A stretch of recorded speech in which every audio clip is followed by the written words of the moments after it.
Saudara, Pendeta Aludin adalah hamba Tuhan yang kuliahnya itu sering bareng dengan saya, dengan istri saya, dengan Vikaris Dona. Jadi di dalam kuliahan itu bareng-bareng terus ya. Dan kelas itu akan ada kayak hidupnya begitu ya ketika ada Pendeta Aludin. Begitu juga dengan Pendeta Heruwarto Salim. Mereka itu begitu jeniusnya. Suatu joke yang nggak pernah dipikirkan manusia biasa kepikiran sama dia gitu ya. Dia ngomong atau bahkan sebelum ngomong pun kita ngeliat mukanya gitu ya, udah mau ketawa begitu ya. Pendeta yang sangat baik sekali, suami istri begitu baik. Dan itu adalah anugerah Tuhan ketika Tuhan memberikan hamba Tuhan yang baik di tengah-tengah saudara. Terkhususnya kalau suatu saat misalkan ada hamba Tuhan yang begitu berkarisma gitu ya, datang kepada saudara menyampaikan firman Tuhan dan saudara terkagum akan dia gitu ya. Tapi saudara jangan lupakan hamba Tuhan lokal. Hamba Tuhan gereja saudara. Pendeta hamba Tuhan yang datang tidak akan mendoakan saudara. Palingnya setahun sekali, setahun 2 kali. Tetapi siapa sih yang di dalam suka saudara, di dalam duka saudara, bersama-sama terlibat di dalam doa, mengerti pergumulan saudara, menangis bersama, bersuka bersama, selain hamba Tuhan lokal? Adalah anugerah Tuhan sekali lagi. Ketika Tuhan boleh memberikan hamba Tuhan yang baik. Bersyukur Tuhan boleh menempatkan Pendeta Aludin di tempat ini dan juga di Geraha, dan adalah anugerah Tuhan. Tuhan boleh di bawah Pendeta Aludin ini boleh bersama-sama bergerak, dan Pendeta Aludin adalah pendeta yang penuh gairah dalam melayani Tuhan. Di dalam kelas pun juga seperti begitu ya. Biasanya saya ingat kalau ikut kelas Ibrani itu biasanya kelas yang sangat membosankan. Kayaknya aduh susah, suntuk. Bahkan dosen yang mengajar pun ada nuansa seperti itu gitu ya. Tapi dengan kehadiran Pendeta Aludin dan Pendeta Heruwarto Salim, dan juga saya yang kata Pendeta Aludin, saya adalah orang yang polos mengikuti aliran itu gitu ya. Dan kemudian kita menghafalkan kata Ibrani itu yang biasanya susah itu, kita bangun jembatan keledai. Misalkan tabernakel, bahasa Ibraninya miskan. Karena kami tahu itu misterius dan mencekam. Gampang dihafal ya, saudara sudah tahu ya bahasa Ibrani ya. Miskan, tabernacle. Seperti itu, begitu banyaknya gitu. Sehingga sangat mudah bagi kami untuk menghafal. Dan saudara, Vikaris Dona juga adalah seorang wanita yang baik, elegan. Lihat saudara pakaiannya, wah elegan. Orangnya dalamnya elegan. Adalah anugerah Tuhan memberikan hamba Tuhan yang begitu baiknya. Saudara berdoa juga bagi gembala saudara. Doakan, memberikan perhatian bagi mereka yang mendoakan, yang care sama saudara, yang terus mendoakan. Hamba Tuhan luar nggak akan mendoakan saudara tiap-tiap waktu. Puji Tuhan, saudara ada gembala. Ada tempat-tempat yang lain, bahkan cabang Geri itu nggak ada gembala karena keterbatasan hamba Tuhan. Saudara, tadi ada buku ya dipromosikan. Ini ada buku Kenakanlah Perlengkapan Senjata Allah. Kemarin saya dan istri ada membawakan seminar mengenai hal ini. Di sini ini ada gambaran, di bagian bawahnya itu ada realita dunia gitu ya, suatu physical, dan di atasnya ada realita spiritual yang benar-benar ada dan orang nggak melihat. Dan oleh sebab itu Tuhan Yesus datang membawakan Allah yang tidak terlihat. Melalui Yesus Allah menjadi terlihat. Gereja juga, kerajaan Allah tidak terlihat, tetapi gereja Tuhan meneladani Kristus, membuat kerajaan Allah yang tidak terlihat menjadi kelihatan. Dan yang menjadi core dalam pemberitaan Injilnya apa? Perintah Kristus. Saling mengasihi, maka dunia akan tahu bahwa kamu adalah muridku. Kenapa kok bisa tahu? Kasihnya ini bukan kasih yang main-main. Kasihnya adalah C.S. Lewis mengatakan, kalau bukan orang Kristen, siapa lagi yang bisa menanggung penderitaan? Ingat siapa? Kristus. Kalau bukan kasihnya yang bisa dikatakan oleh orang dunia, gila ya kasih yang kayak begitu ya. Siapa lagi kalau bukan selain orang Kristen yang meneladani Kristus yang membuat yang tidak kelihatan menjadi kelihatan. Maka kemudian gak heran, kemudian mereka mau menerjunkan dirinya ikut bergabung bersama dengan komunitas Kristen yang telah mendapatkan kasih Tuhan, dan sekarang kasih Tuhan terpancar keluar. Sudah gak pikirin tuh pertengkaran yang kecil-kecil, gak pikirin tuh cekcok-cekcok yang sepele gitu ya. Lihat ada pekerjaan Tuhan di depan dan berjalan ke sana. Otomatis hal yang lain yang kecil-kecil itu akan hilang dengan sendirinya. Bahkan Tuhan pun akan membereskannya. Enggak heran ya Tuhan Yesus berkata, carilah dahulu kerajaan Allah dan kebenarannya, maka semuanya itu akan ditambahkan kepadamu. Dan itu benar. Amin. Perkataan firman Tuhan. Saudara, bisa beli ini bulan depan. Itu nanti akan ada apa saudara? Pemilu. Ya betul ya, pemilu ya. Ada tahun baru Imlek juga tanggal 10. Saudara bisa beli ini untuk jadikan angpau. Tapi sayangnya waktu saya umumkan ini, nggak tahu karena umumkan ini atau karena hal yang lainnya, sudah habis ternyata. Di KU1 dan KU2 saudara sepertinya bisa pesan. Nanti mungkin hari Senin atau Selasa atau hari Kamis juga nanti akan bisa diberikan. Bisa pesan kepada Ibu Gina ya, untuk pesan kepada beliau. Hari ini ada harga launching 20%, 55.000 jadi 44.000. Ini bahasanya adalah bahasa anak SD. Kalau anak yang bisa baca, SD kecil bisa baca bagian atasnya, itu hurufnya agak besar. SD besar itu atau SMP bisa baca yang bagian bawah yang tulisannya lebih kecil karena penjelasan lebih detail. Nah, kalau anak balita, batita belum bisa baca, orang tua bisa bacakan kepada mereka. Jadi ada opsi seperti itu juga ya. Dan kiranya ini suatu realita yang dialami oleh tokoh di sini Jun, kegelapan, penderitaan, lalu bertemu dengan realita yang dia dapatkan dari sekolah minggu, dari kebenaran firman Tuhan, bertemu di dalam dirinya. Dan itu dia bergumul gitu ya, dan bagaimana dia lewati perjalanan hidup sebagai orang Kristen di tengah-tengah dunia ini. Saudara, saya ada beberapa foto yang ingin saya tampilkan. Pertama adalah ini foto di Jepang ya. Saya Erianto, gembala di Emery Tokyo, bersyukur atas anugerah Tuhan tahun 2021 di tengah-tengah pandemi, dan jumlah kami begitu sedikitnya sebenarnya pada saat itu, dan kami tahu keuangan kami pun nggak seberapa, tetapi kami juga tahu pengeluaran yang begitu besar. Kami lihat bahwa setiap tahun ini kami perlu keluarkan uang itu 1,5 miliar untuk sewa tempat ibadah.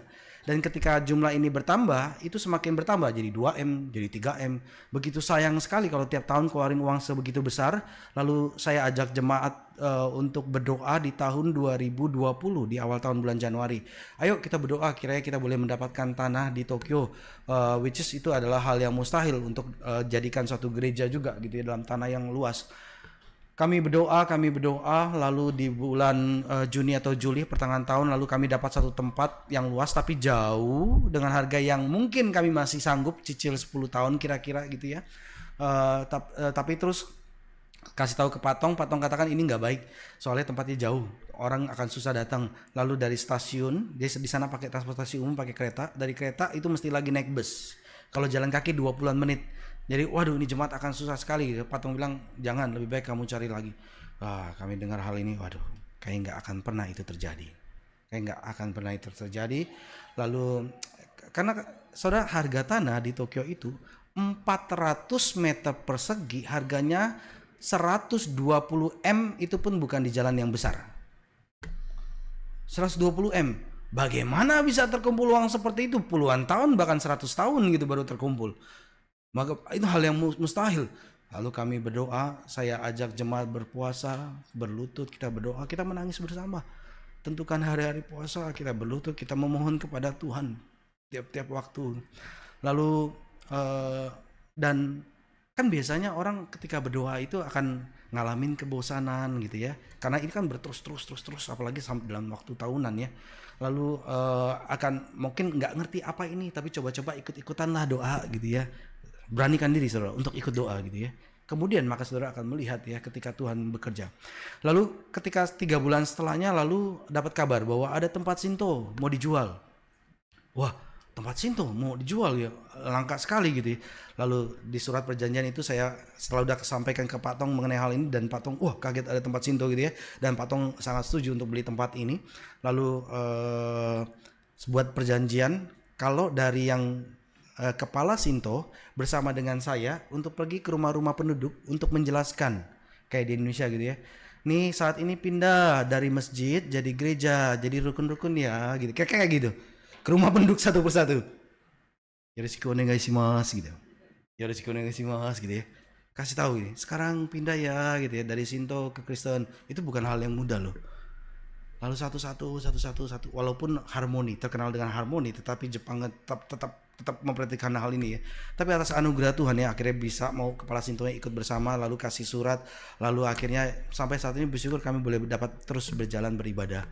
Lalu tahun 2022 kami dapat tanah sebelahnya lagi, itu 70-an meter persegi. Dari tanah ini sekitar 250 persegi, jadi total ada 300-an meter persegi. Dan bersyukur kepada Tuhan gak cicil juga ke bank. Dan yang tanah pertama dapat bantuan dari pusat, dari cabang-cabang lain, dari persembahan jemaat juga, dari jemaat lokal juga banyak memberikan gitu ya, lebih dari yang mereka bisa yang saya lihat. Tapi mereka pun mengucap syukur untuk hal ini. Dan ketika tahun 2021 Jumat Agung kami mulai pakai tempat ini, kami masuk, wah, ketika dimulai dengan doa itu benar-benar kami dikuasai oleh keterharuan kepada Tuhan. Hal yang mustahil boleh Tuhan adakan. Memang ini hal yang mustahil, makanya kita datang kepada Tuhan berlutut mohon kepada Dia. Lalu ketika satu orang berdoa bersyukur atas kebaikan Tuhan ini, doanya itu nggak bisa lancar. Karena ini sesak, tertekan. Bukan karena penderitaan, tapi karena sukacita yang besar yang Tuhan berikan. Tapi nggak apa-apa, ambilkan waktu juga untuk ini gitu ya. Berdoa gitu ya, mengucap syukur, terima kasih, sebentar menangis gitu, sebentar lap air mata, kemudian ngomong lagi, mengucap syukur kepada Tuhan satu persatu dengan gentar mengucap syukur untuk kebaikan Tuhan. Lalu kemudian tahun 2002 beli tanah sebelahnya, tahun 2003 juga beli tanah di tempat lain, itu semua pakai persembahan daripada gereja dan Tuhan cukupkan semuanya. Di tanah yang lain lagi gitu ya. Nah, kenapa perlu beli tanah lain yang di luar Tokyo? Jadi yang tahun 2003 ini beli tanah lagi di luar Tokyo adalah karena untuk pembentukan institusi agama di Jepang. Untuk memperluas pekerjaan Tuhan di sana, itu perlu pembentukan institusi agama. Lalu kami selama ini daftarkan di pemerintah Tokyo karena tanahnya di Tokyo. Lalu lihat kok sudah 2 tahun kok kayaknya mandek, nggak ada respon gitu ya. Mungkin sama kayak di Citra kali ya. Nggak ada respon gitu ya. Yang doa pun kayak tiap minggu dibawain, tiap PD dibawain, seminggu setidaknya 2 kali, atau lagi pribadi-pribadi mendoakan itu ya. Terus kami pikirkan rencana untuk daftarkan ke pemerintah di pusat di Jepang, Kementerian Pendidikan dan Kebudayaan. Jadi, nah untuk itu perlu ada aset di luar. Jadi oleh sebab itu kami beli yang di luar, di bawahnya di Kanagawa, di Kawasaki. Dan lalu kami pakai sebagai tempat pastori. Lalu setelah itu kemudian kami dapat berita bahwa pemerintah Tokyo diganti, kemudian diresponi. Tuhan kadang pakai cara yang kita nggak bisa mengerti ya. Kita berpikir bahwa pemerintah ini akan kekal selamanya gitu. Kita pikir, Tuhan ganti. Akhirnya dilanjutin gitu ya proses pengajuan institusi ini. Jadi kami sudah masukkan dokumen terakhir. Nanti tinggal tunggu dari mereka lagi untuk kemudian survei. Lalu institusi agama ini kalau sudah jadi baru kami bisa lanjutkan ke pembangunan, lalu ke penerbitan, lalu ke pembentukan tim konseling untuk orang-orang di sana. Di sana sangat penting konseling karena luar biasa sangat hidup individualis. Dan saudara tahu ya banyak orang yang bunuh diri ya, satu hari 100-an orang bunuh diri kira-kira. Jumlahnya sangat besar dan begitu banyak pelayanan ini sangat besar saudara. Dan belum lagi yang tahun ini yang saya belum sampaikan ke pengurus tapi saya sudah sampaikan di pesan doa adalah kalau dulu saya pergi seorang diri gitu ya sebagai misionaris dari GRI.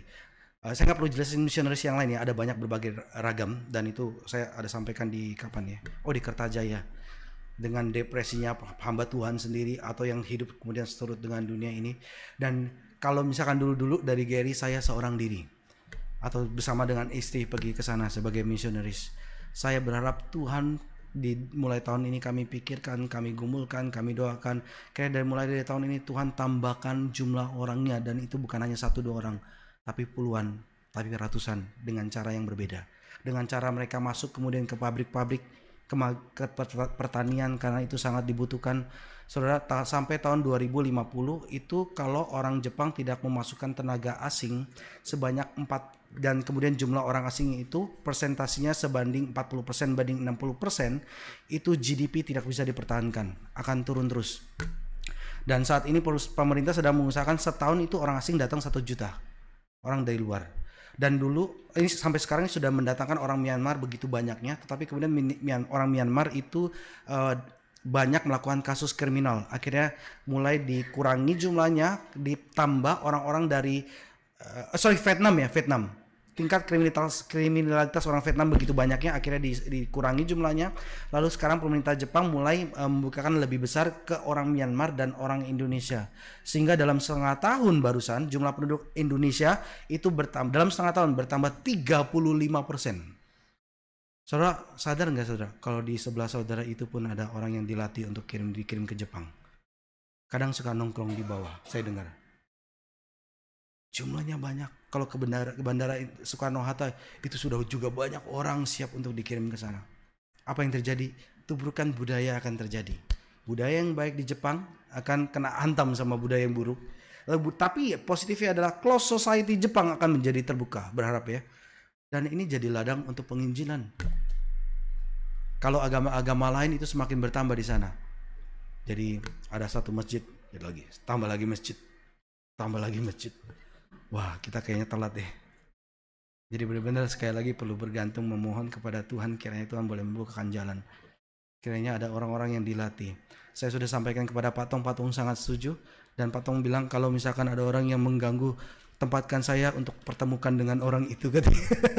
Di sebelah kamu katanya. Saya ada kontak Pak Michael sangat setuju. Saya kontak Pak Michael Cohen, Pak Cohen yang di SPRII. Dia juga setuju ya, dan mereka tunggu bagaimana dari kami tim Tokyo untuk memikirkan sistemnya. Itu bukan hal yang mudah. Latih bahasa Jepang, latih mengenai teologi, latih yang mengenai misi, mengenai penginjilan, lalu bagaimana mempertemukan mereka dengan perusahaan di sana gitu ya, bagaimana masuknya dan berbagai hal. Jadi ini banyak yang perlu dipikirkan. Dan kiranya saudara juga boleh mendoakan pekerjaan Tuhan ini. Nah, jadi tadi tempat yang foto pertama ya, yang dari luar itu soalnya sebagian. Lalu di foto yang kedua itu adalah interior dalamnya. Itu sangat itu karena ada bekas Shinto, lalu desain interiornya ada style Japanese-nya dari kayu kertas, itu biasa di jendelanya dipakai ya. Lalu foto ketiga. Nah, biasanya setelah atestasi kan nggak ada acara apa-apa ya.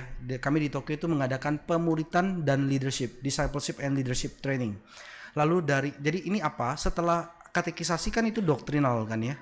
Nah, setelah itu bagaimana doktrin itu diaplikasikan ke dalam kehidupan sehari-hari. Nah, ini discipleship training and leadership training.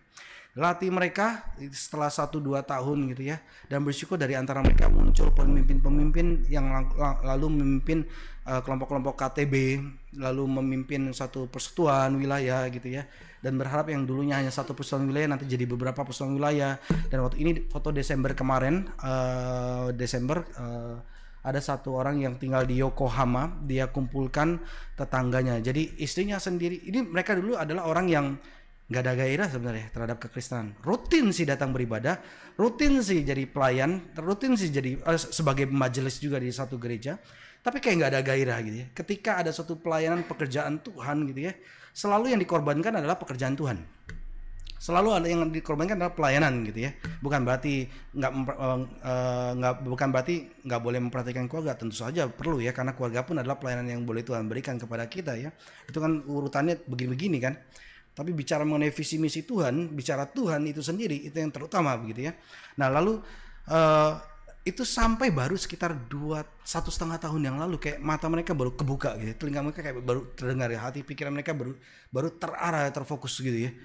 Dan dia jadi istrinya buat sendiri flyer, desain, kirimin, kasih ke tetangga, lalu undang kenalan-kenalan mereka, dan akhirnya terkumpul 15-an orang Jepang dan 13-an orang anak-anak berkumpul, dan suaminya khotbah pakai bahasa Indonesia, istrinya terjemahkan dalam bahasa Jepang. Dulu mana ada keberanian seperti ini, tapi karena anugerah Tuhan dilahir barukan, dan sekarang penuh dengan keberanian melakukan hal ini. Waktu KKR di Tokyo, KKR di Osaka, Pak Tong itu ya, di Tokyo itu dia keluarga demam. Itu harus naik bis, seperti jaraknya dari Jakarta sampai Solo, naik bis malam 8 jam kira-kira, 7-8 jam baru nyampe. Demam tapi tetap terus ikut ke Osaka, lalu sampai di Osaka ke dokter, lalu diketahui dia kena flu, lalu mereka istirahat sebentar, ibu dan 2 orang anaknya kena demam, dan suaminya udah kelelahan karena dia PIC di Tokyo. Tapi terus, dan istrinya pianis yang baru pertama kali main lagu Oh Divine Redeemer, lagu yang begitu sulitnya. Saudara bisa cari itu lagu yang sangat bagus sekali ya. Dan Dia latihan, tapi pas di hari H itu sebenarnya ada latihan, tetapi kok dia nggak muncul. Lalu saya tulis, udah nggak usah, istirahat aja di hotel supaya tubuhnya boleh pulih gitu ya. Nggak ada respon gitu ya, sama suaminya nggak ada respon. Tapi 5 menit kemudian dia muncul, dia dari depan gitu, kayak terhuyung-huyung tapi terus berusaha. Itu masih demam, dia demam tinggi gitu, kayak nggak sadar, masih tetap mainin, berusaha gitu ya, latihan. Lalu pas udah mulai tampil terus main itu lagu gitu ya, dari lirik teksnya gitu ya, bicara mengenai orang berdosa memohon kepada Tuhan dengan sangat gitu ya, Divine Redeemer itu ya, dengan teksnya itu menggerakkan kita. Lalu dengan permainan pianonya pun gitu, apalagi pemain piano pun itu menggerakkan kita gitu ya. Apalagi ngelihat nih si ibu ini tahu pergumulannya, dia berusaha untuk pekerjaan Tuhan, dia memainkan sampai notnya yang paling terakhir teng gitu ya. Wah, banyak di antara kami mencucurkan air mata karena kami melihat kebaikan Tuhan bahkan lewat penderitaan dan kesulitan. Melihat orang-orang yang boleh Tuhan sekarang gerakan, yang dulunya kayak tidur tapi Tuhan bangunkan. Wah, itu begitu indah sekali. Air mata kembali lagi keluar, berucap syukur kepada Tuhan. Dan ini perkembangan di Tokyo, dan kira saudara boleh mendoakan kami yang di Tokyo dan rencana ke depan ini di Tokyo. Mari kita buka Wahyu 6 ayat 12 sampai 17. Wahyu 6 ayat 12 sampai 17. Kalau KU1 tadi saya membawakan materai yang kelima, satu perikop sebelumnya. Kali ini KU2 saya membawakan perikop yang berikutnya tentang materai yang ke-6. Jadi ini kelanjutan dari materai yang kelima sebenarnya. Kita baca ayat 12 sampai ayat yang ke-17. Bersama-sama, 1, 2, 3. Maka aku melihat ketika anak domba itu membuka materai yang ke-6, sesungguhnya terjadilah gempa bumi yang dahsyat, dan matahari menjadi hitam bagaikan karung lambut, dan bulan menjadi merah seluruhnya bagaikan darah. Dan bintang-bintang di langit berjatuhan ke atas bumi bagaikan pohon ara menggugurkan buah-buahnya yang mentah.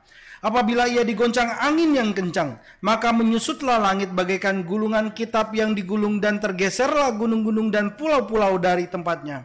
Dan raja-raja di bumi dan pembesar-pembesar serta perwira-perwira dan orang-orang kaya serta orang-orang berkuasa dan semua budak serta orang merdeka bersembunyi ke dalam gua-gua dan celah-celah batu karang di gunung. Dan mereka berkata kepada gunung-gunung dan kepada batu-batu karang itu, runtuhlah menimpa kami dan sembunyikanlah kami terhadap Dia yang duduk di atas tahta dan terhadap murka anak domba itu. Sebab sudah tiba hari besar murka mereka, dan siapakah yang dapat bertahan? Mari kita menundukkan kepala kita, kita berdoa. Bapa kami yang di surga, kami memohon anugerah dan belas kasihan-Mu kepada setiap kami yang ada di tempat ini, baik yang muda maupun yang tua. Bukakanlah mata kami, buatlah telinga kami mendengar, bentuklah hati dan pikiran kami. Kiranya kami boleh melihat siapakah Kristus dan siapakah kami. Dalam nama Tuhan kami berdoa, kami mohon. Amin. Saudara, ketika keempat materai pertama, saudara ada yang bertanya, ini kok materai yang kelima, materai yang keenam, materai yang keempat, yang pertama bagaimana gitu? Itu bicara apa, saudara? Ini secara sekilas, saudara bisa baca gitu ya. Dan intinya apa? Ketika empat materai pertama dibuka, maka penunggang berkuda penakluk itu muncul. Materai yang kedua dibuka, maka penunggang kuda kekerasan muncul.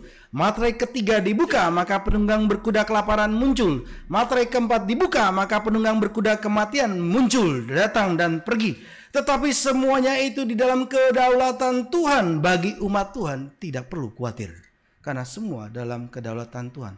Tuhan pakai apa itu bahkan yang namanya kematian. Tuhan pakai apa itu yang namanya lembah kekelaman, yang adalah hanyalah ayat 4 dari Mazmur 23. Belum ayat yang terakhir.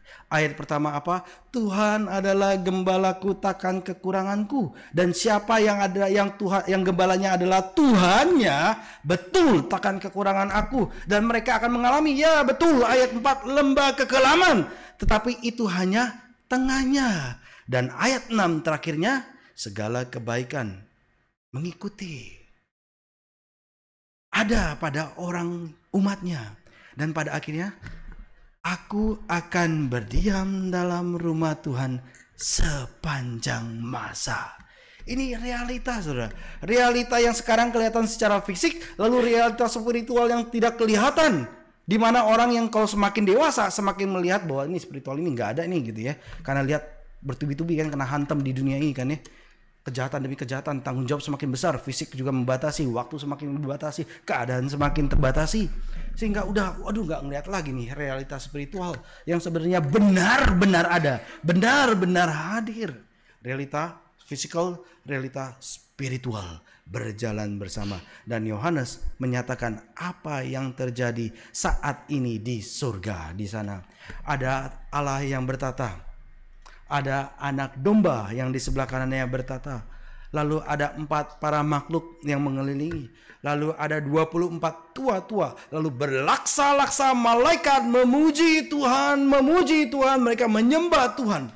Terkagum akan Tuhan. Tuhan pencipta langit dan bumi. Wahyu 4. Wahyu 5 bicara mengenai Tuhan adalah yang menebus. Mencipta, menebus. Ini selalu berkaitan. Mereka memuji Tuhan bagaikan kembang api. Pertama gitu. Wah, kita terkagum akan keindahan dan kebesaran Tuhan. Kalau kembang api di Jakarta waktu tahun baru itu kan ada gitu ya kira-kira. Saya ngomongnya begini karena kalau di Jepang itu ketika bunyi satu petasan yang besar kembang api itu sampai ini gitu loh, gitu ya, badan kita terasa. Kalau kita lihat ke langit itu sampai buah seluruh mata kita memandang penuh dengan kembang api dan itu begitu indahnya. Biasanya keluarin kata tamaya gitu ya dalam bahasa Jepang gitu ya. Dan di dalam Wahyu juga menunjukkan kepada kita seperti itu.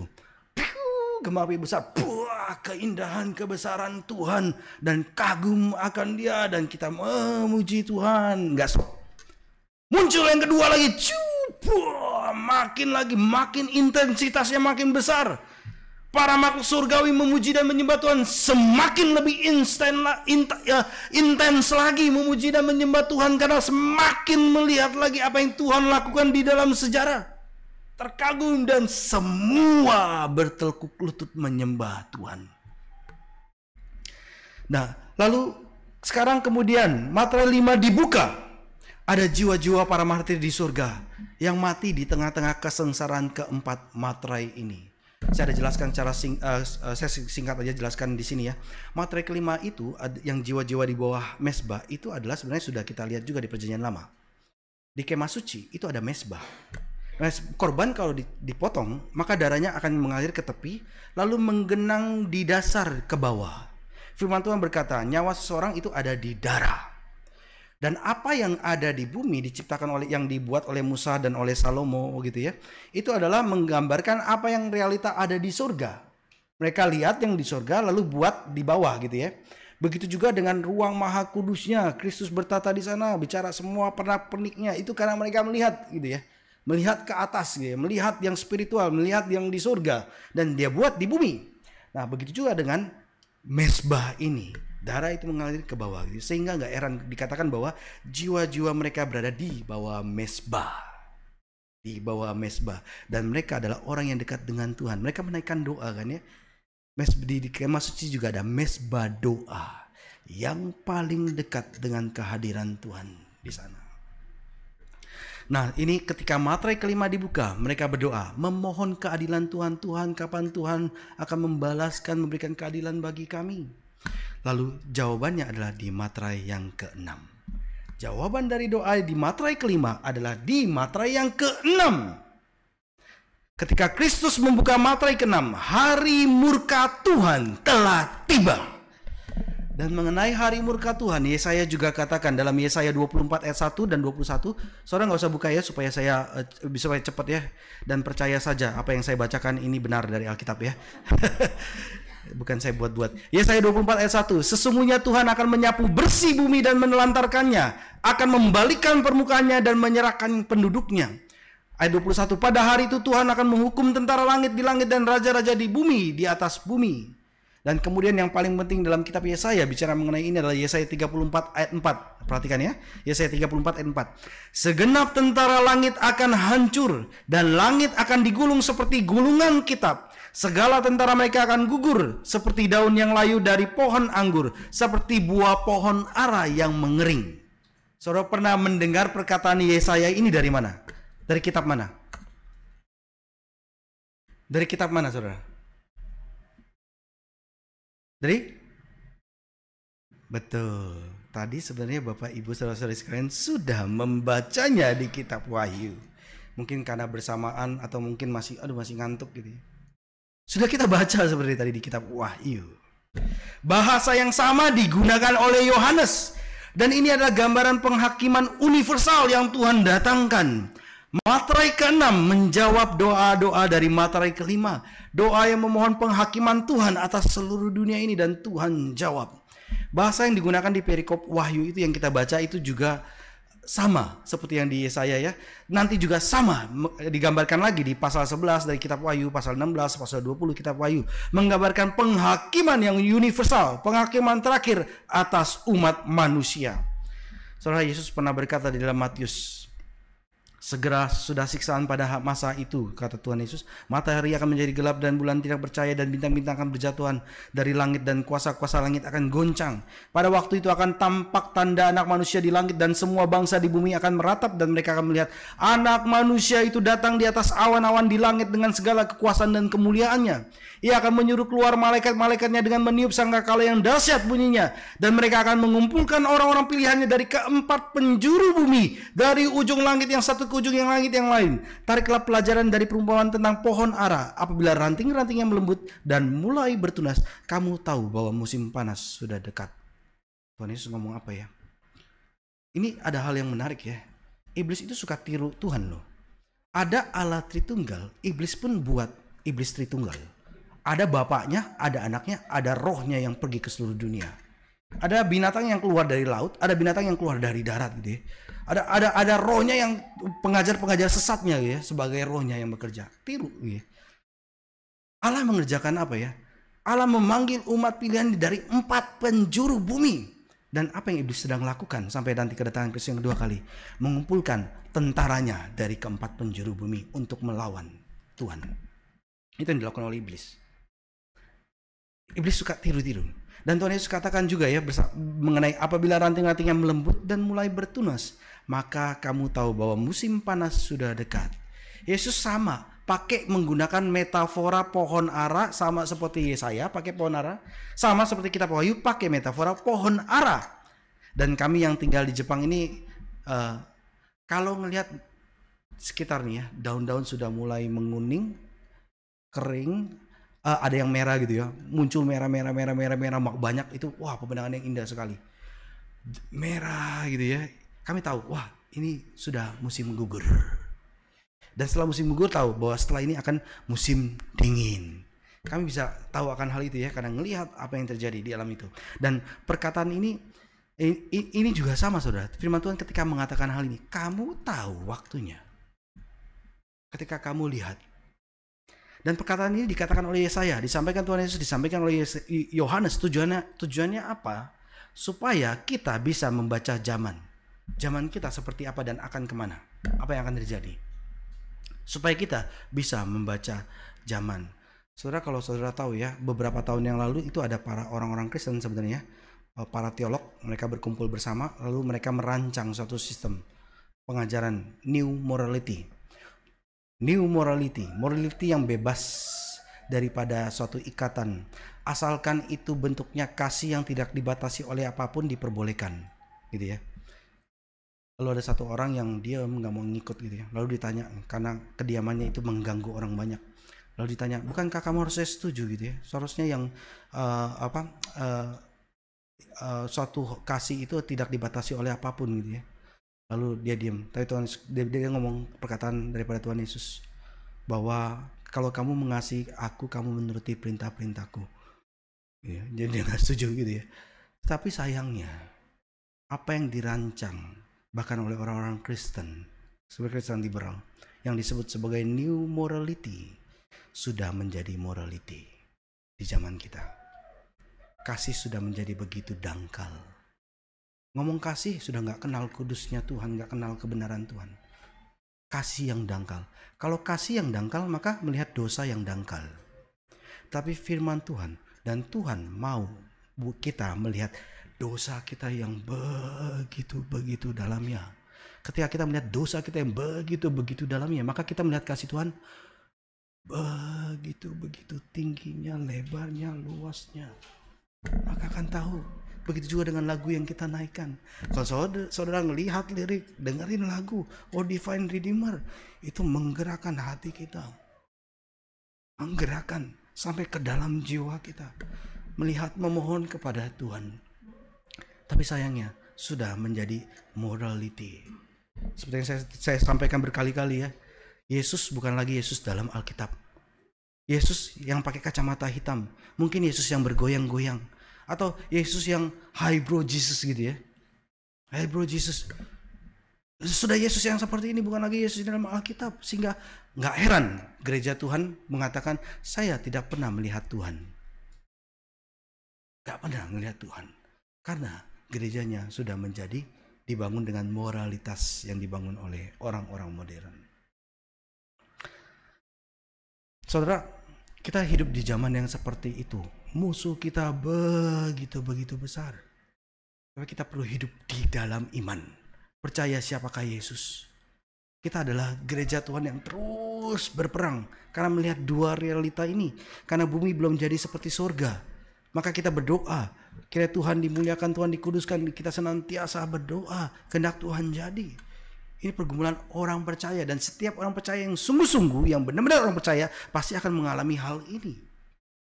Saudara, keselamatan umat Allah itu disampaikan dalam kaitan dengan penciptaan.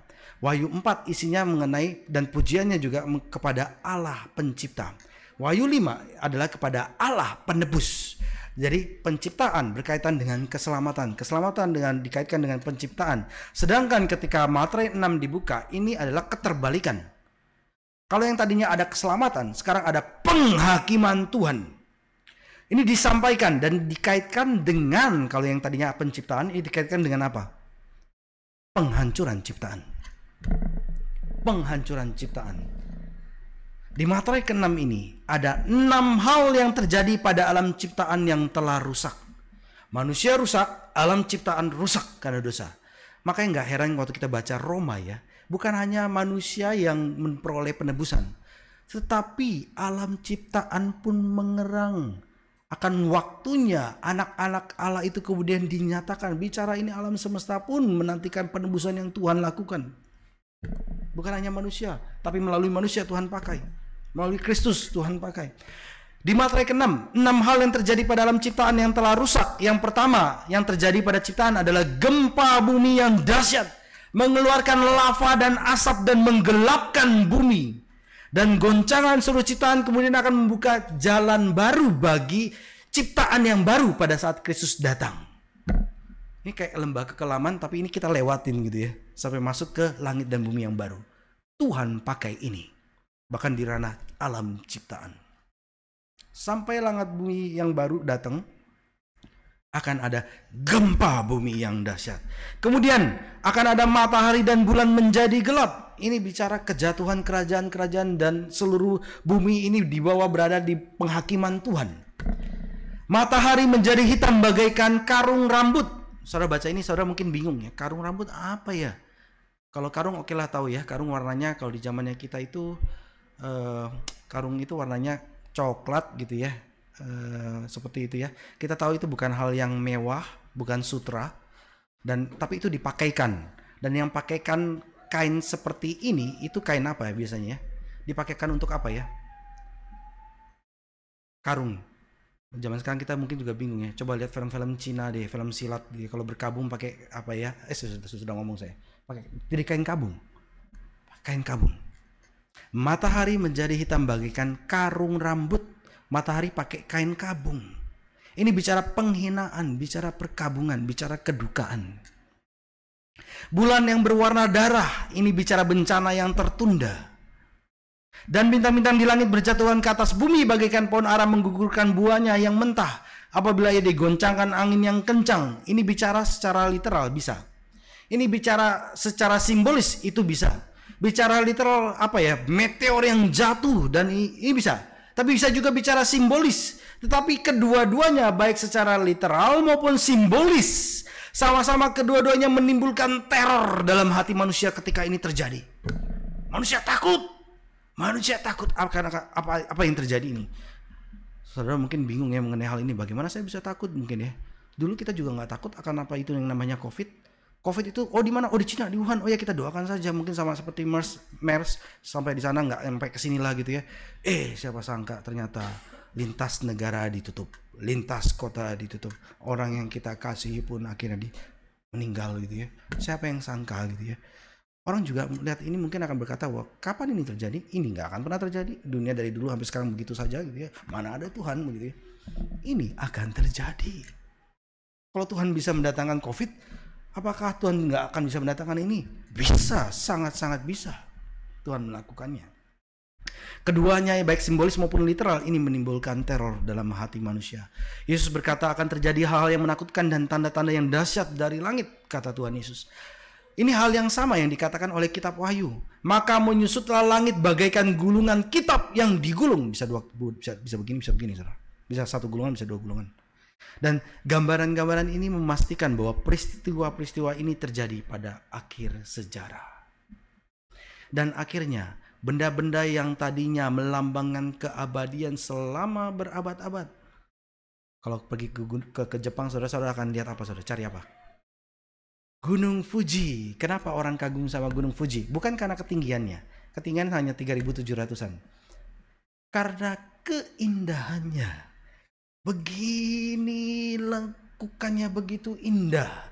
Akhirnya jadi kasih gendernya female karena indah.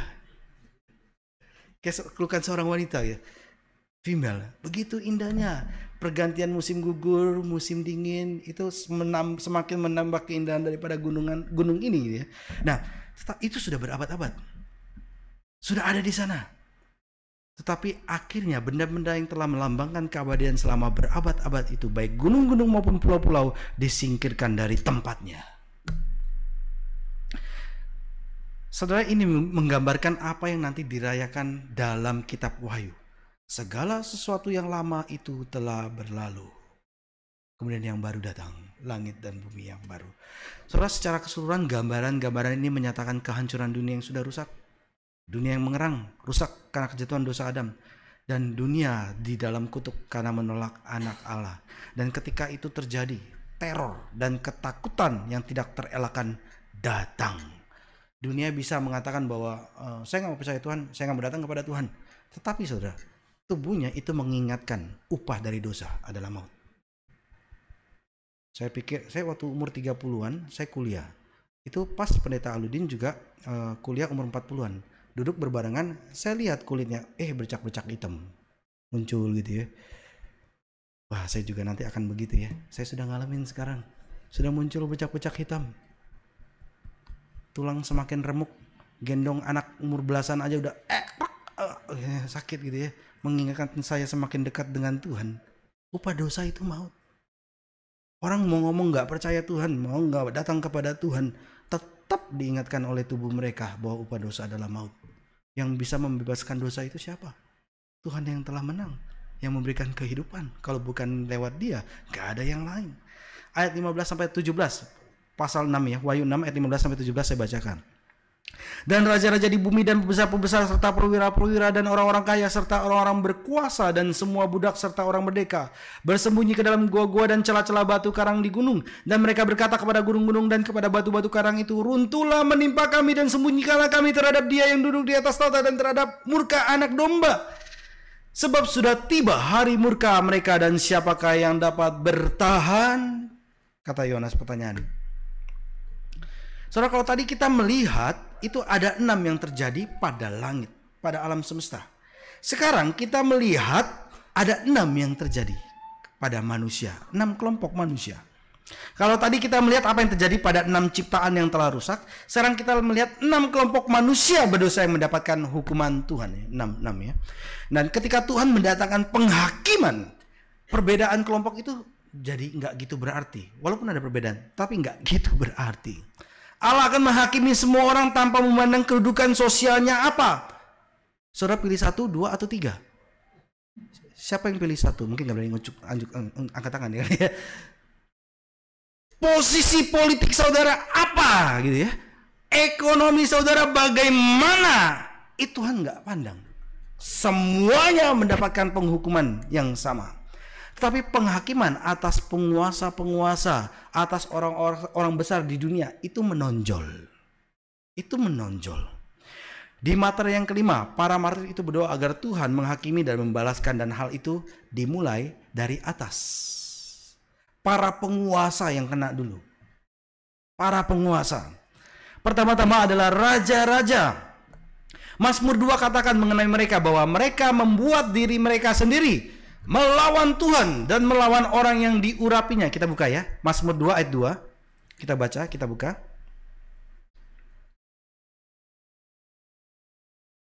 Mazmur 2 ayat 2. 1, 2, 3.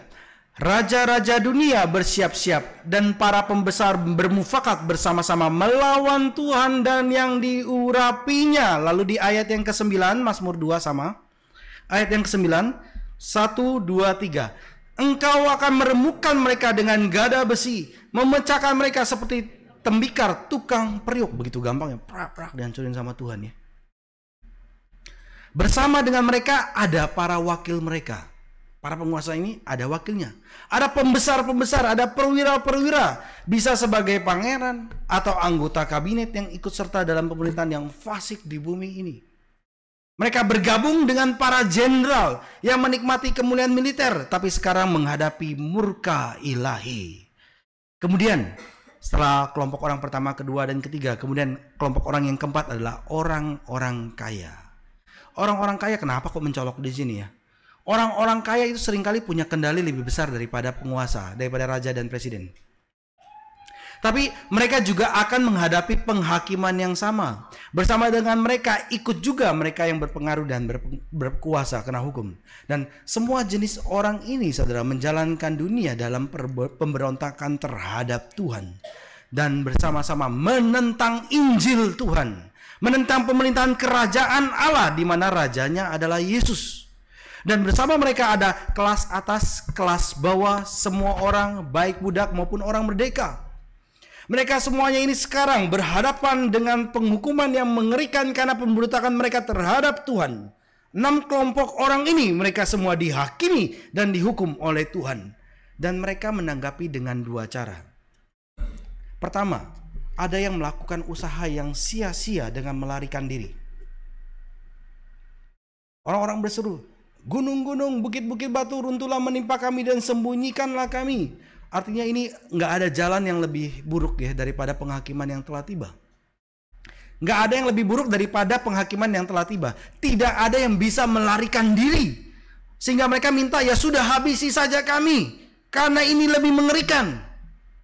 Saudara, ketika bencana melanda suatu negara, biasanya para diktator itu akan simpan uangnya kemana? Ke bank mana? Swiss, betul. Saya dengar artis-artis di Cina juga seperti itu ya.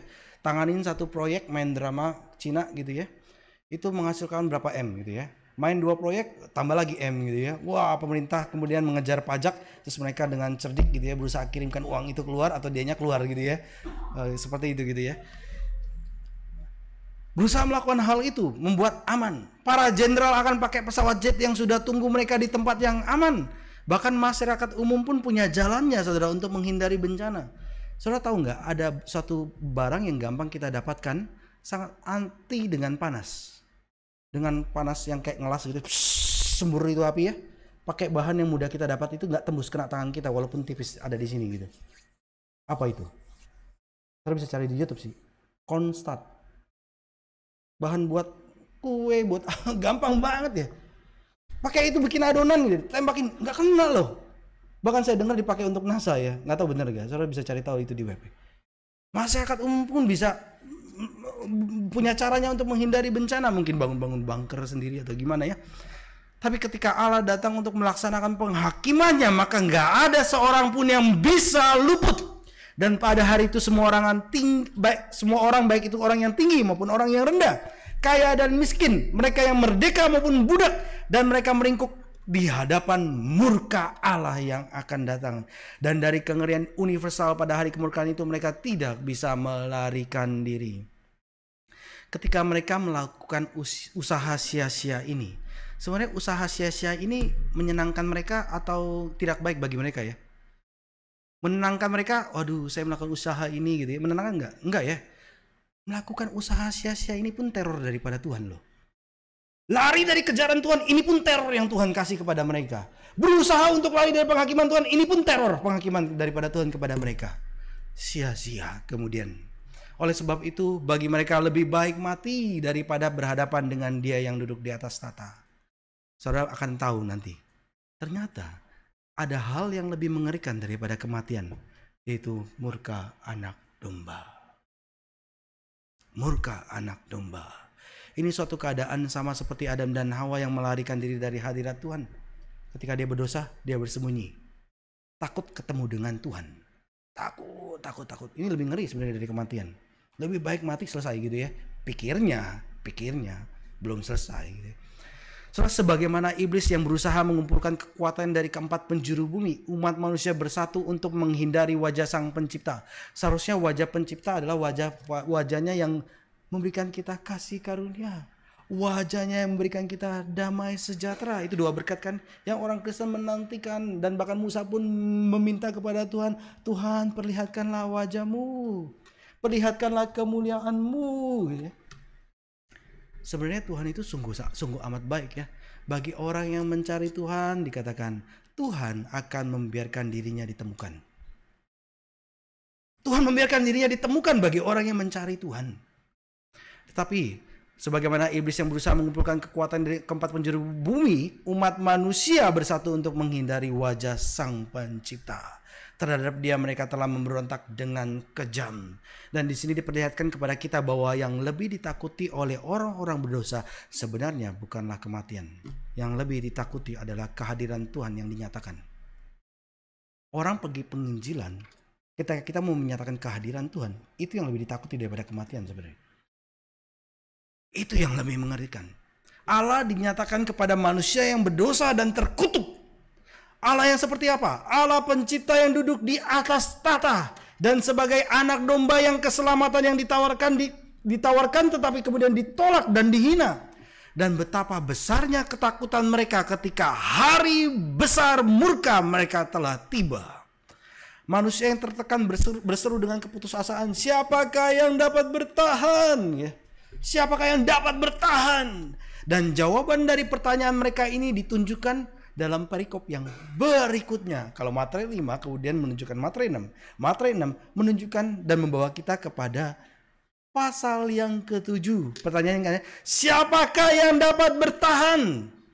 Jawabannya di pasal ke-7 diperlihatkan. Sejumlah besar orang percaya yang telah ditebus, yang percaya kepada Injil Tuhan, mengakui pengampunan dan keselamatan yang telah mereka terima. Mereka adalah orang-orang yang percaya yang sungguh-sungguh kepada Kristus sebagai juru selamat dan Tuhan mereka. Hidup mereka bukan mereka lagi, tetapi Tuhan. Dan dengan cara yang demikian mereka dibebaskan dari murka yang akan datang.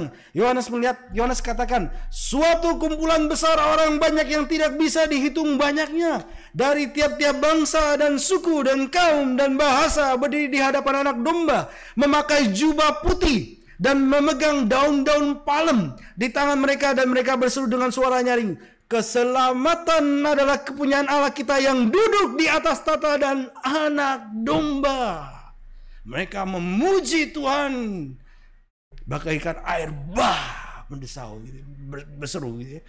Saudara melihat penghakiman dan penyelamatan Tuhan, saudara harus hidup dengan tujuan untuk dunia yang akan datang, bukan untuk dunia yang sekarang yang akan berlalu ini.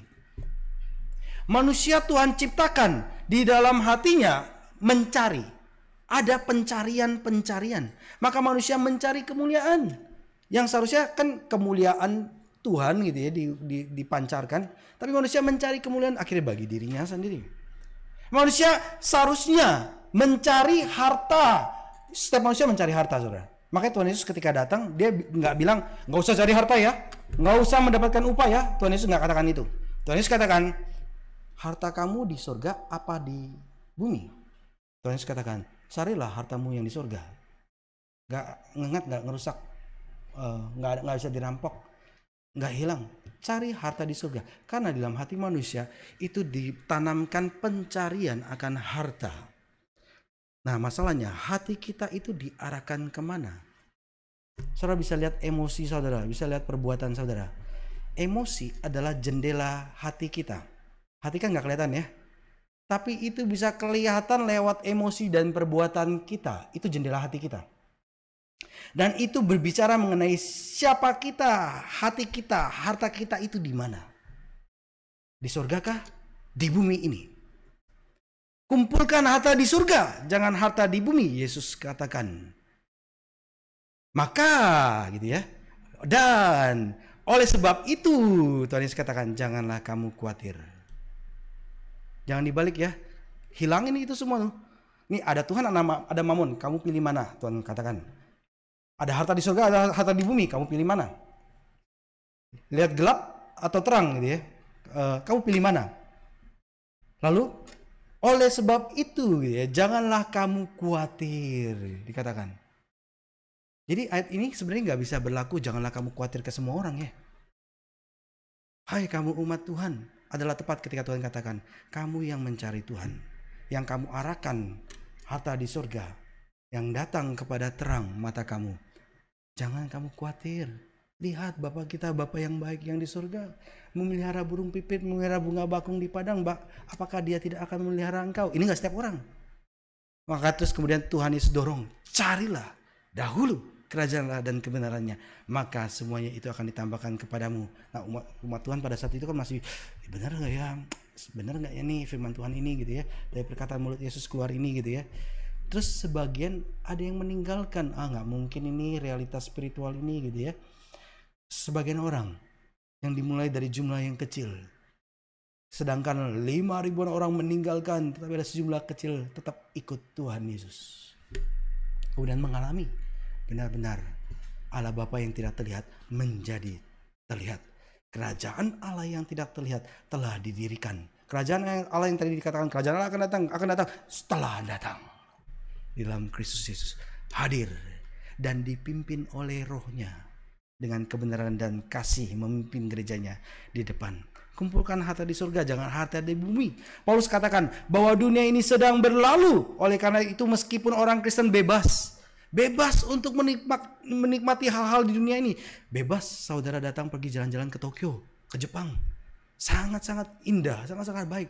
Tapi jangan stop di sana. Kemudian kembalikan itu kepada puji-pujian kepada Tuhan yang telah menciptakan itu begitu baiknya.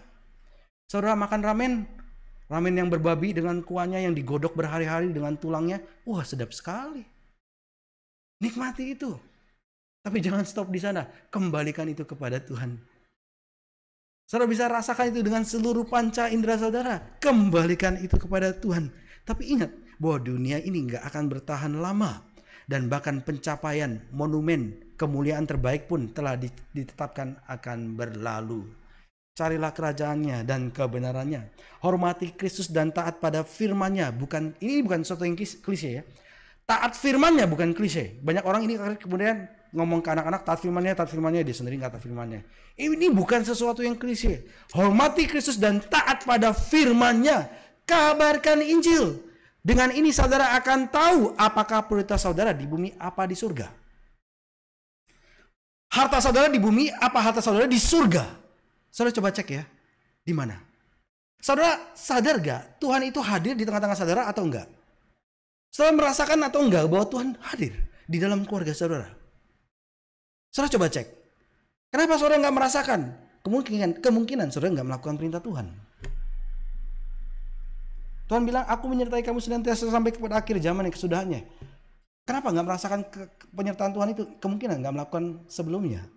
Pergilah, jadikan semua bangsa, saksikanlah, ajarilah mereka melakukan segala yang kuperintahkan kepadamu. Mungkin kita nggak melakukan hal ini, maka nggak ngelihat penyertaan Tuhan. Tetapi saudara, orang yang paling merasakan penyertaan Tuhan dan kehadiran Tuhan adalah orang-orang yang pergi memberitakan dan melakukannya, saudara. Saudara mau merasakan kehadiran Tuhan? Lakukan. Lakukan. Dengan ini saudara tahu apakah prioritas saudara di bumi, apa di surga. Kabarkan Injil. Lihat kalender saudara. Lihat jadwal saudara. Lihat rak buku saudara. Lihat catatan keuangan dan tabungan saudara. Itu angka, tabungan kita kan angka ya. Angka keluar kemana gitu ya. Angka untuk apa, kadang ada catatannya juga ya. Itu angka bukan sekedar angka. Setiap angka ada story. Saudara beli untuk apa, kasih siapa. Semua ada story-nya. Lihat halaman Facebook, lihat halaman Instagram saudara. Semuanya itu ada ceritanya. Itu kan luapan emosi kita dan perbuatan kita. Itu mengutarakan apa yang ada dalam hati kita. Apa yang dikatakan tentang hati saudara. Lihat itu semua. Emosi sekali lagi adalah jendela hati. Yang saudara keluarkan dalam emosi dan perbuatan saudara. Itu berbicara mengenai apa yang ada di dalam hati saudara. Waduh, cilaka nih hamba Tuhan ngomong begini. Kalau gitu saya tutup saja semua akun Facebook saya dan Instagram saya. Entah jadi orang Farisi saudara, atau munculkan saja yang baik-baik ya. Ini kira-kira ya, ini yang baik. Jadi orang Farisi, benar-benar orang Farisi nanti. Bukan begitu ya saudara. Kalau kita salah ya kita mengaku di hadapan Tuhan, minta Tuhan kuduskan lagi gitu ya. Yesus tidak berkata jangan kejar harta, jangan kejar rupa. Tuhan nggak berkata seperti itu, tapi Tuhan berkata kejarlah harta di surga. Apakah hati saudara tertuju pada hal-hal duniawi atau pada hal-hal yang berkenaan dengan Kristus dan kerajaannya? Coba renungkan, coba pikirkan. Jadwal saudara itu penuh dengan apa? Bukan berarti kerjaan itu adalah yang berbeda dengan mengerjakan panggilan Tuhan. Enggak. Tuhan pakai juga dengan pekerjaan sehari-hari. Sebagai seorang ibu yang bahkan kalau nggak sekolah, nggak kerja, terus dengan rumah tangganya di keluarga dengan anaknya, itu pun mengerjakan panggilannya sebagai ibu rumah tangga. Suatu panggilan yang mulia. Coba lihat hari-hari saudara-saudara berikan untuk apa porsinya. Saudara, Petrus membahas hal ini dalam 2 Petrus. Jadi jikalau segala sesuatu ini hancur secara demikian, betapa suci dan salehnya kamu harus hidup. Sementara kamu menantikan dan mempercepat kedatangan hari Allah. Pada hari itu langit akan binasa dalam api dan unsur-unsur dunia akan hancur karena nyalanya. Penghakiman akhir akan terjadi di akhir zaman. Tetapi pola penghakiman Allah atas musuh-musuh Tuhan ini akan terus berulang dalam sepanjang sejarah. Ada penghakiman akhir, tapi juga ada penghakiman Tuhan yang Tuhan berikan di sepanjang sejarah. Baik di revolusi Prancis misalnya, baik di Nazi Jerman misalnya, atau komunis di Eropa Timur dan di Tiongkok. Tuhan sudah menghakimi para penguasa dan kekuatan yang telah menentang Injil dan menganiaya gereja. Tuhan pun sudah mengerjakannya. Dan pada akhirnya adalah di akhir zaman Tuhan menyelesaikannya. Dan saat ini saudara, humanisme yang tidak mengenal Tuhan dan permusuhan yang terus dilancarkan di medsos itu luar biasa kenceng, saudara. Apalagi di Amerika dan di Eropa. Pemerintah pun dengan sengaja melakukan hal ini. Ini begitu mengerikan, saudara. Padahal setelah ini yang datang kemudian adalah kengerian yang akan datang kemudian. Misalkan saudara, ini kebodohan sebenarnya. Saudara nonton film Hollywood, itu saudara nggak mendapatkan makna hidup lebih daripada film Korea maupun Asia. Ibu-ibu mungkin bilang setuju gitu ya ibu-ibu ya. Anak muda bilang oh enggak dong. Ya itu loh Aquaman kan lebih seru gitu ya. Saya nggak dapat makna hidup yang lebih dalam dari sana. Yang ada ya perang selesai, cerita begitu dangkal gitu, membosankan gitu ya. Nggak ada pengajaran apa-apa gitu ya. Dan itu di dalam film-film Amerika itu yang sekarang kemudian sering ditonjolkan adalah sesuatu yang brutal. Ini sesuatu yang mematikan kan disebarin kan. Dan mereka berpesta dan merayakan akan hal ini ya. Kebrutalan, lalu seksual dikasih di sini sana gitu ya. Wah, lalu kemudian setelah ini apa yang terjadi? Adalah kematian di tempat yang lain, di rumah-rumah, di keluarga, suami dan istri. Ini terjadi kemudian di tempat-tempat umum, di tempat-tempat publik. Lalu setelah ini semua terjadi, apa yang terjadi kemudian? Pemerintah kewalahan. Ini sudah dinyatakan di dalam kitab Wahyu. Tapi sekarang mereka lakukan lagi gitu. Ketika mereka kewalahan, apa yang mereka lakukan? Lalu mungkin mempertanyakan gitu ya. Nih Tuhan tidak adil. Kalau enggak, Tuhan tidak ada. Kemudian pertanyaan selanjutnya seperti itu gitu. Itu pun sudah ada di dalam Alkitab. Sudah dinyatakan dalam Alkitab. Saat ini humanisme yang tidak mengenal Tuhan dan permusuhan yang dilancarkan pemerintah terhadap kekristenan dan secara kuat itu di Amerika ya saat ini ya. Ini akan membawakan penghakiman ilahi. Sama seperti Tuhan menjawab doa di Materai kelima, Tuhan mendengar dan akan menjawab doa orang-orang percaya yang menderita pada masa kini. Ketika saudara yang adalah orang percaya tahu bahwa Allah menyelamatkan umatnya, ketika saudara menghadapi perlawanan, menghadapi kesulitan, jangan saudara menyerah pada dunia, tapi bertekunlah dalam iman, dalam doa, dalam kesaksian Injil yang penuh kasih. Perhatikan ya, bukan seperti kayak tukang barber ya, saya potong rambut kamu, percaya Kristus atau enggak gitu, bukan kayak begitu ya. Dengan penuh kasih memberitakan Injil, dan ketahuilah bahwa penebusan sudah dekat. Orang-orang percaya nggak perlu takut terjebak dalam murka yang akan mengerikan yang akan datang ini. Ketika Materai ke-6 kebuka, orang percaya nggak perlu takut. Nggak perlu takut. Penghakiman terakhir akan menyingkapkan wajah Tuhan yang duduk di atas tahta itu. Justru wajah Tuhan itu yang kita cari, yang kita nantikan untuk diperlihatkan kepada kita. Wajah Dia yang kita cari. Oleh karena itu yang digambarkan Alkitab ini bukanlah penggulingan rencana sejarah, melainkan penggenapan janji-janji Allah yang akan kemudian diteguhkan. Bagi orang percaya, ini suatu janji yang kemudian dipenuhi. Penuh dengan damai sejahtera, penuh dengan sukacita. Roma 8 ayat 30 mengatakan bahwa mereka yang telah ditentukan dari semula, mereka juga dipanggilnya. Dan mereka yang telah dipanggilnya, dibenarkannya. Dan mereka yang telah dibenarkan, mereka juga dipermuliakannya. Artinya dikuduskannya juga. Ini sama ya. Dan inilah kehendak Allah yang berdaulat, yang bertata di surga bagi umatnya di dalam Kristus. Saudara coba pikirkan, tahun lalu saya ini semakin kudus atau enggak? Kalau enggak, mohon kepada Tuhan, kiranya Tuhan semakin kuduskan. Karena orang Kristen akan terus mengalami proses pengudusan ini sampai sempurna ketika kita bertemu dengan Tuhan. Jangan saudara stop, terus tumbuh, terus bergantung, terus bersandar kepada Tuhan. Minta Tuhan terus murnikan, emas itu semakin murni. Dan semakin murni biasanya lewat apa? Penderitaan dan kesulitan. Suatu realita yang bertemu di dalam hati kita, kita bawa itu di dalam doa kita. Roma 5 ayat 1-2. Sebab itu kita yang dibenarkan oleh karena iman, kita hidup dalam damai sejahtera dengan Allah oleh karena Tuhan kita Yesus Kristus. Oleh Dia kita juga beroleh jalan masuk oleh iman kepada kasih karunia ini. Di dalam kasih karunia ini kita berdiri dan kita bermegah dalam pengharapan akan menerima kemuliaan Allah. Saudara membaca bagian kitab Wahyu ini, kalau kita baca sebenarnya kan kayaknya menyedihkan ya. Karena ada penghakiman yang besar. Saudara mungkin akan bertanya, apakah saya akan selamat dari penghakiman di akhir zaman ini?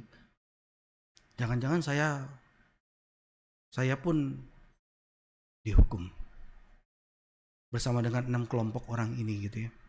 Dan hanya ada satu cara untuk memastikan menjawab pertanyaan saudara, apakah saudara turut atau selamat. Hanya ada satu cara untuk memastikan. Saudara harus percaya kepada berita Injil Yesus yang dalam firman Tuhan, bukan yang dibangun oleh zaman atau dunia atau medsos. Dengan percaya kepada Yesus, saudara akan dibebaskan dari murka yang sekarang dan murka yang akan datang. Saudara, sebagaimana dalam Wahyu 7, setiap jiwa dimateraikan oleh Yesus di dunia ini. Dimateraikan. Dan mereka akan tahan terhadap penghakiman dunia yang akan datang. Setiap orang. Saudara yang sudah mendengar Injil tapi belum percaya, saat ini adalah saat kasih karunia. Dan kesempatan untuk memperoleh keselamatan. Dan saat ini akan berakhir dan diikuti oleh penghakiman terakhir dan murka ilahi.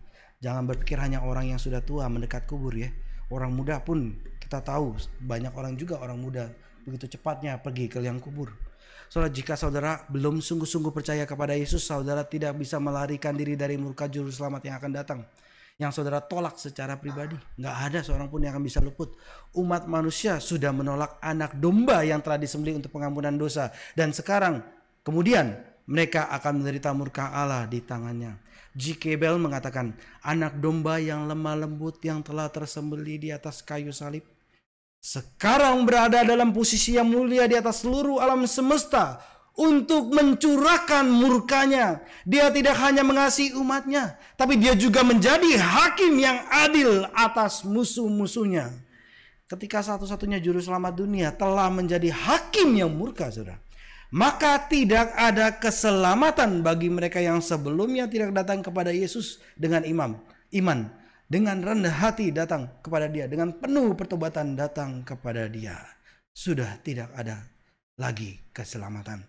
Saudara, pada bulan Mei tahun 1980, para ahli geologi melihat tanda-tanda peringatan bahwa Gunung Saint Helens ini akan meletus di Washington ya, gunung ini, dan ini akan segera meletus, lalu kemudian akan keluar itu letusan abu dan api yang sangat besar. Ada yang namanya Harry Truman, seorang pengurus sebuah penginapan di Spirit Lake, dan itu jaraknya 8 km dari gunung vulkanik tersebut. Dan dia dengar peringatan itu disiarkan di TV, di radio, dia dengar gitu ya, ini akan meletus gitu ya. Dan ketika polisi mengevakuasi daerah tersebut ya untuk menyelamatkan orang-orang, dan Truman ini dia tolak untuk mengungsi. Lalu teman-temannya kontak dia, ayo cepat keluar dari tempat itu, gitu. Ayo pergi, gitu. Ini sebentar lagi akan gunung meletus, akan membahayakan sekitar di sana, ayo pergi, gitu ya. Orang kenalan dia kontak dia, gitu. Tapi Truman nggak lihat itu dengan serius, nggak lihat kabar sukacita ini dengan serius. Dia kemudian muncul di TV, karena kan dia tetap ngotot di sana ya, wah jadi populer ya suara yang ngotot ini, gitu ya. Dia muncul di TV dan dia menertawakan bahaya itu. Menertawakan ya, sebagaimana di dunia menertawakan apa itu salib ya. Tapi pada jam 8.31 tanggal 18 Mei, gunung itu meledak dan jutaan ton batu itu terbang ke langit sejauh 16 km. Lalu shock waves kemudian menghantam gunung itu dengan cepat dan lebih cepat dari kecepatan suara. Lalu segala sesuatu dalam jarak 240 km persegi itu seketika diratakan. Habis. Setelah itu nggak ada tanda-tanda lagi kalau Harry Truman itu ditemukan. Rekamannya mungkin ada. Orang itu sudah tidak ditemukan. Dia hancur dalam bencana yang bodohnya, yang dengan bodohnya dia tolak kabar sukacita. Padahal dia bisa dengan mudah selamat sebelum saat itu tiba. Mazmur kedua yang tadi kita baca bicara mengenai raja-raja dan penguasa-penguasa, mengenai orang-orang yang memberontak melawan Tuhan. Mazmur 2 juga bicara kehancuran mereka di bawah gada besi Kristus. Tetapi Mazmur 2 ini kemudian diakhiri dengan seruan dan peringatan dan janji bagi kita. Mazmur 2 ayat 12, ini terjemahan baru 2 ya saudara, lebih baik saya bacakan. Ciumlah sang anak. Sudah muncul anak di Mazmur. Janganlah sampai dia murka dan kamu binasa di jalan. Sebab mudah sekali murkanya menyala. Berbahagialah semua orang yang berlindung padanya. Diberkatilah semua orang yang berlindung kepadanya. Mari kita tunduk kepala, kita berdoa. Bapa kami yang di surga, kami mengucap syukur untuk kasih karunia Tuhan yang boleh Tuhan berikan kepada kami. Dari kepenuhan Kristus, kasih karunia demi kasih karunia boleh para murid alami dan mereka saksikan. Dan saat itu juga bagi setiap kami yang hidup di zaman ini pun boleh mendapatkan kasih karunia itu di dalam kepenuhan Kristus yang telah Tuhan berikan. Dia yang telah berjalan di bumi ini 2000 tahun yang lalu. Dia mengerjakan karya keselamatan di atas kayu salib dan dia bangkit dari kubur dan naik ke atas surga dan sekarang duduk di sebelah kananmu ya Bapa. Dan bekas lukanya pun itu dibawa masuk ke dalam surga dan terus berbicara mengenai apa yang dia lakukan untuk kami orang-orang berdosa. Ya Bapa, terima kasih untuk anugerah keselamatan yang boleh Tuhan berikan melalui anak-Mu yang tunggal. Terima kasih ya Tuhan untuk janji pengharapan yang akan Tuhan berikan. Terima kasih ya Tuhan untuk materai yang boleh Tuhan berikan. Terima kasih ya Tuhan untuk pengharapan yang boleh Tuhan berikan. Kiranya umat Tuhan yang di tempat ini boleh Tuhan kuatkan. Mereka yang tertidur kiranya Tuhan boleh bangunkan. Mereka yang mati Tuhan bangkitkan. Dan kiranya pekerjaan kerajaan Allah di tempat ini boleh semakin diperluas. Ya Tuhan, izin membangun di Citra, kiranya Tuhan boleh lancarkan. Kiranya Tuhan dari mulut kami pun keluar puji-pujian dan keterkaguman kami akan Tuhan. Dalam nama Tuhan kami Yesus Kristus kami berdoa. Kami memohon. Amin.